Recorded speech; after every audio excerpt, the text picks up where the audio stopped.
but he's not the champion. That's Caprice Coleman. If you can eat diapers again.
Alternative in the US of A today. And your main event this week, oh dear, they don't get any better than this, but somehow they always seem to.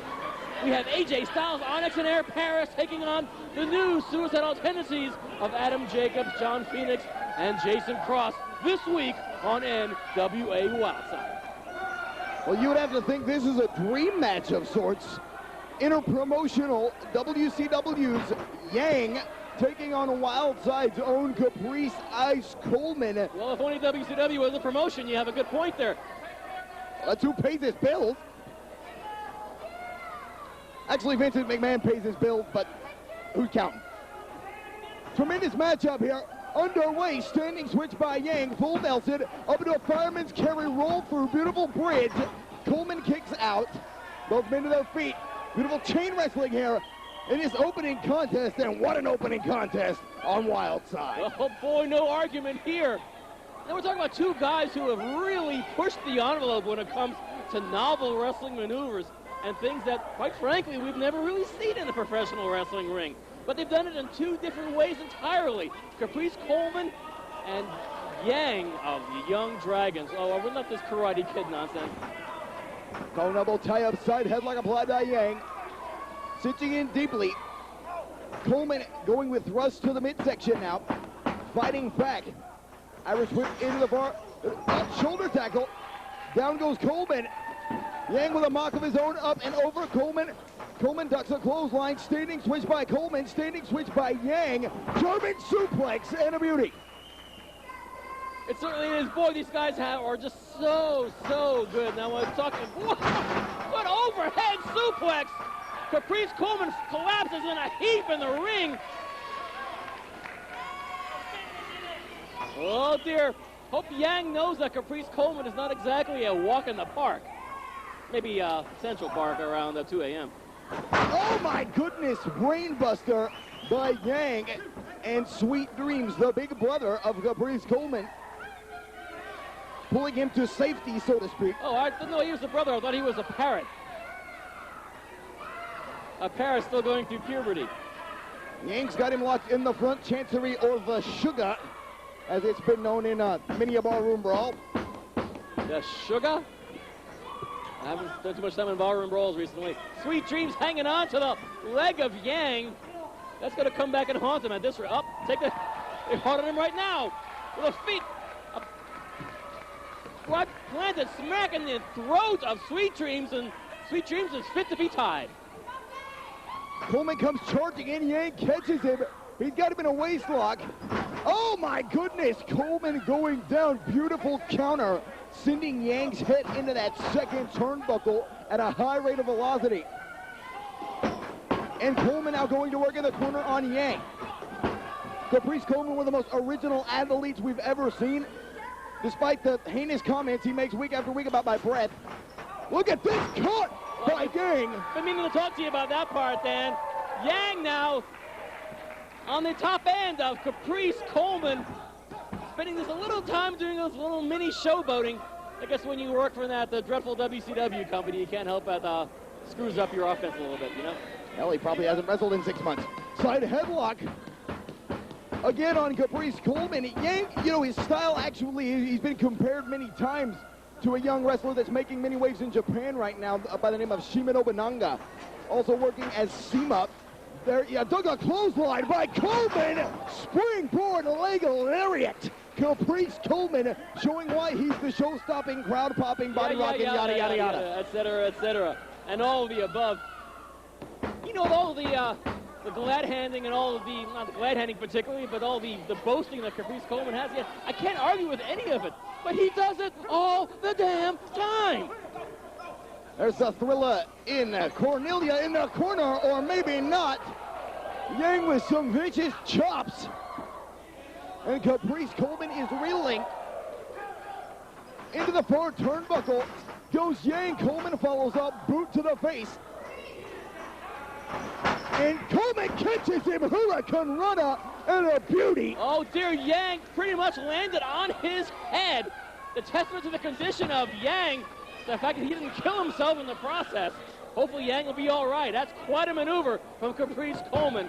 Shows you why he's so up in the ranks in the junior heavyweight status here at Wildside. But the fact remains, the champion is in fact Jimmy Rave. Caprice Coleman merely has the belt.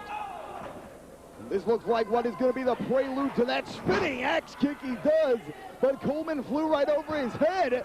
Yang blocked it, but now Coleman with a karate thrust to the throat. What a mockery. That's not a mockery. He has his buddies at the ringside. He's got Rainman, he has Homicide, he has Sweet Dreams. He's showing off in front of his buds. And he needs to be a little bit more careful because Jimmy Rave is waiting in the wings, you know? I mean, and this is pretty much a clash of the two of the very best junior heavyweights around in the NCW arena, in the NWA Wildside territory. Off comes Coleman, kick to the face. Yang stumbling into the corner. Coleman really been in control for most of this matchup. He's had Yang's number. And Yang now making his way to his feet. He catches him. Punch, Yang blocks it. Coming back. Oh my goodness. Yang caught him again. Irish whip reversal. He comes off the rope, sleeper hold. And that's a maneuver I never thought I'd see Caprice Coleman do. That's probably the most traditional wrestling maneuver that Caprice Coleman has ever attempted. But it's certainly working its magic on young Yang. Yang fighting back now. Feeding off the energy of this crowd here in Cornelia. It's interesting, although two of these guys are obviously junior heavyweights and of a fine metal too, they have to also bring across a very interesting style clash. Not to be confused with the Styles clash of AJ Styles certainly, but as two incredible offensive. Oh dear, a receipt sleeper. Check that, Caprice Coleman now drives the face of Yang squarely on the mat, and both competitors are down. Well, one would have to believe that the winner of this match would be, Coleman is the #1 contender to Jimmy Rave's Junior Heavyweight Championship. He's not the champion. Once again, as we said, he's stolen the belt. If you follow the show over many recent weeks, you've known that, as it was Blackout that originally attacked Jimmy Rave and got that belt. As we left you last week on NWA Wildside, we saw the Sinister Minister aligning himself with Scotty Wren and Rick Michaels. And once again this week, the Sinister Minister is here. He's coming up in a future segment in this very edition of Wildside. And I hope our clothes are fire retardant. That's all I got to say. Yang rapid fire blows shades of Bruce Lee on Caprice Coleman. When I try that, it looks like Peggy Lee. Yang, oh, beautiful bicycle kick in the corner, and he's going to work on Caprice Coleman. But Coleman jumps shank to the outside like a sack of potatoes and blackout like wolves to the feasting lamb on the ground. And of course, referee Andrew Thomas is looking everywhere but where he needs to be. Why does he do that? Well, the usual suspects, as they're called, attacking Yang. And here comes Jimmy Rave. He's got the belt back. He's got the belt. Jimmy Rave, the true junior heavyweight champion, has got his belt back. But I don't know if Rave realizes, look who's guarding the ramp. It's TNT. TNT taking out Homicide and Rainman. And now it's Rave in the ring with Coleman and Sweet Dreams.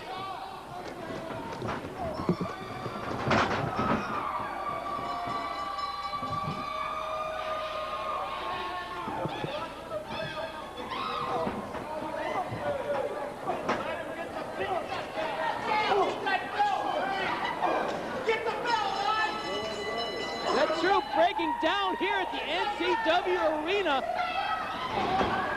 That's a group dive for the junior title, and they both kind of collapse there. And Young Yang of the Young Dragons has the belt, but the champion remains Jimmy Rave.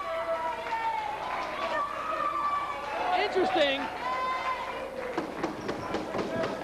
Oh dear, the plot thickens. NWA Vice President Bill Behrens out now, and he has the title belt. Calm down. Caprice, Jimmy, Coleman, you and your little group here, the usual suspects, have been constantly taking this that's the rightful possession of Jimmy Rave, run around pretending you're a champion when you're nothing but a wannabe at this point. But Jimmy, I got an idea. Possession may be 9/10 of the law, but right now I have the damn belt. And at Freedom Fight on the 30th, I got an idea. You want it? I know he can get it, but if you want it, it's going to be up there and the roof. And in the ring, there's going to be a 10-foot ladder. And if you can climb the ladder and you can get the belt, then you're the champion. And if you can't, and I don't think you can, then the rightful champion will hang on to it. Until then, this is mine.